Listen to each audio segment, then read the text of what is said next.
Kaget kan? Rizky Adradianto, Aklima Nur Fadilah, Saya Hilmi Aji, Paswan Afimi Rahman. kelompok 4 Teknologi. Yang pertama, menentukan rata-rata bobot sisa bahan organik tumbuhan pada kondisi suhu dan aerasi setiap perlakuan. Kemudian yang kedua, menentukan laju dekomposisi bahan organik tumbuhan pada kondisi suhu dan aerasi setiap perlakuan.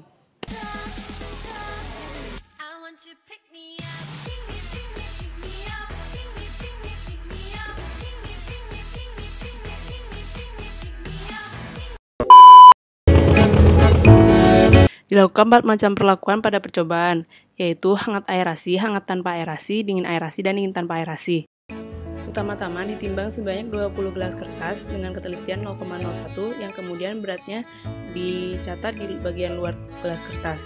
Kemudian dimasukkan bayam yang sudah kering ke dalam gelas sebanyak kurang lebih 2 gram. Kemudian ditimbang kembali untuk melihat berat gabungan dari kertas dan bayam. Lalu dimasukkan air yang mengandung mikroba seperti air kolam, kemudian diaduk, lalu ditutup dengan plastik dan dikaitkan dengan karet hingga rapat. Kemudian ditaruh masing-masing perlakuan pada tempatnya. suhu setiap pengamatan ada di tabel di atas.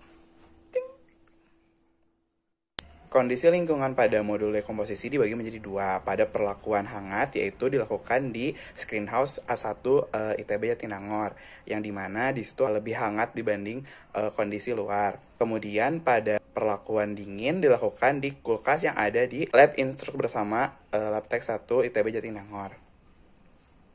Sebenarnya dekomposisi itu apa sih? Adianto et al. 2015, dekomposisi merupakan suatu proses penguraian material organik dengan bantuan agen hayati seperti mikroba maupun secara fisika agar dapat mengonversi bahan organik tersebut menjadi suatu mineral maupun koloidal organik. Dekomposisi tentu memiliki peran yang sangat vital dalam suatu ekosistem.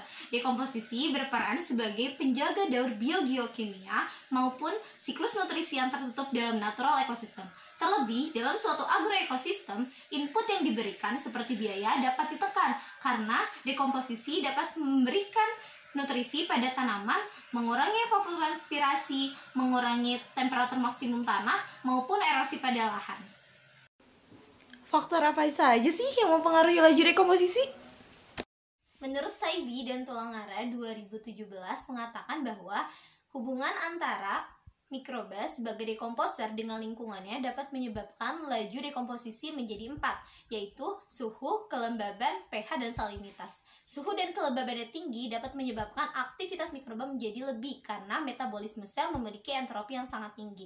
Lalu, salinitas yang sangat berfluktuasi dapat menyebabkan perbedaan makrobentos. Makrobentos ini merupakan suatu akselerator dari laju dekomposisi.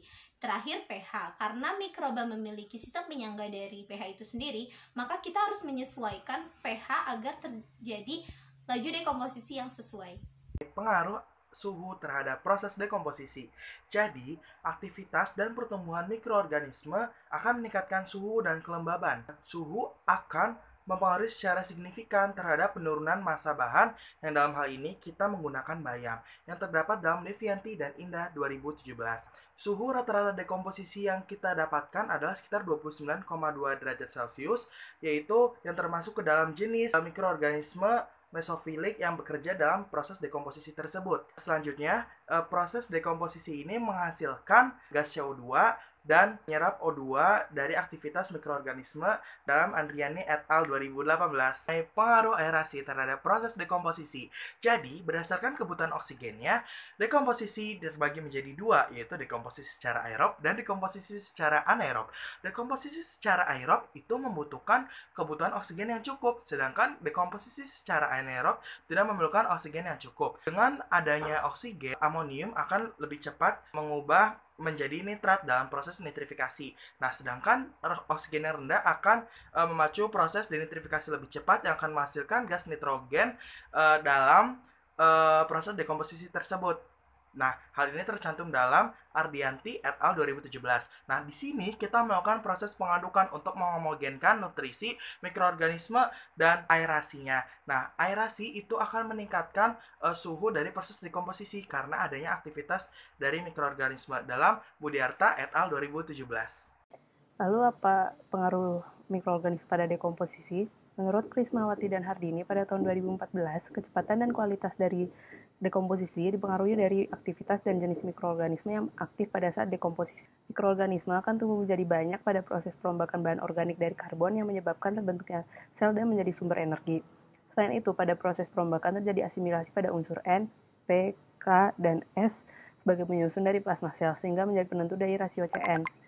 Ketika mikroorganisme mati, unsur nitrogen yang ditangkap oleh mikroorganisme dari proses terolehnya CO2 yang dilepaskan oleh gas untuk pembangunan tubuh mikroorganisme akan tertinggal dengan kompos. Lalu terjadi penurunan dari C organik pada proses pengomposan menjadi senyawa yang lebih sederhana. Perombakan dari bahan-bahan kompos oleh mikroorganisme dapat menyebabkan reduksi bahan kompos karena ada perubahan bahan organik menjadi produk metabolisme seperti CO2, air, humus, dan energi.